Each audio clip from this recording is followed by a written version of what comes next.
Imagine spending money that doesn't exist and feeling almost nothing while doing it. No coins leaving your hand. No bills thinning in your wallet. No visible loss. Just a small piece of plastic. A quick swipe. A quiet beep. And suddenly, you've spent 30% more than you intended. This wasn't an accident. It was engineered. Because the credit card didn't just change how we pay. It changed how we feel about paying. And once that changed, everything else followed. Before credit cards, spending hurt. Physically, you handed over cash. You watched it disappear. Your wallet got lighter. Behavioral economists call this the pain of paying, and it kept spending in check. In the early 1900s, most transactions were cash-based. If you didn't have money, you didn't buy the product. Simple. Some wealthy customers had store charge accounts, but those were limited, local, controlled. There was friction, and friction protects restraint. That friction was about to disappear. In 1950, a businessman named Frank McNamara forgot his wallet at dinner. Embarrassed, he promised himself it would never happen again. The result was the Diners Club card, a small cardboard card that allowed members to dine now and pay later. At first, it wasn't about that. It was about convenience.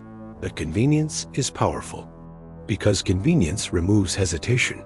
Soon, banks realized something bigger. If customers could delay payment, they would spend more. And if banks could charge interest, they would earn more.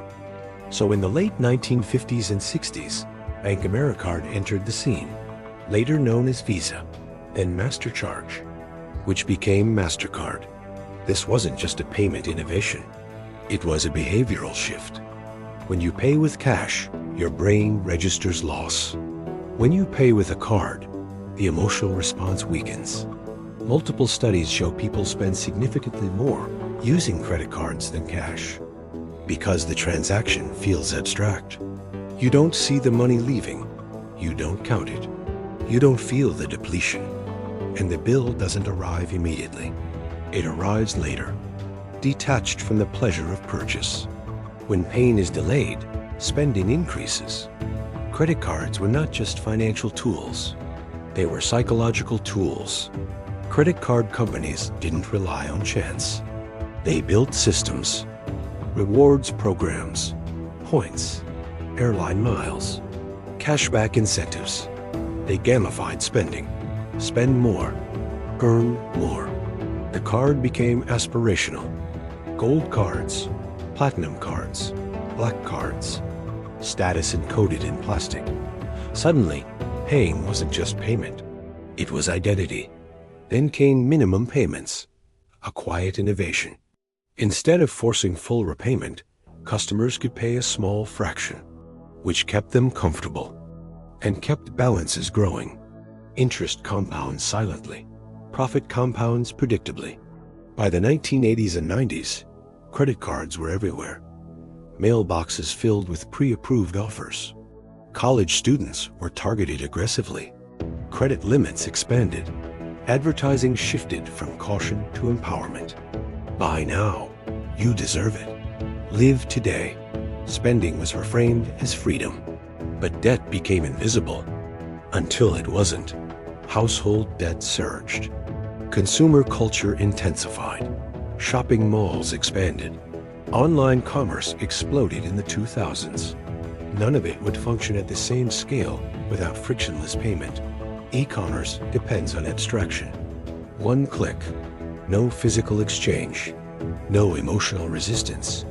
The credit card made digital capitalism possible. Today, trillions of dollars move through credit networks annually. Credit card companies earn from interest, late fees, merchant fees, interchange rates. They don't need everyone to fail. They just need enough people to carry balances.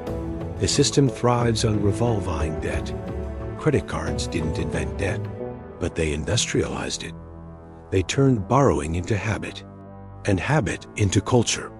Before plastic, spending was limited by what you had. After plastic, Spending was limited by what you might have later. We stopped asking, "Can I afford this?" and started asking, "Can I make the payment?" That difference changed everything. Today, the credit card sits in your wallet without suspicion. Thin, light, innocent. But it altered human behavior at scale. It reduced friction. It delayed pain. It encouraged consumption, not through force, but through design. Every object has a story. Most were forgotten. This was one of them. Welcome to ObjectLore.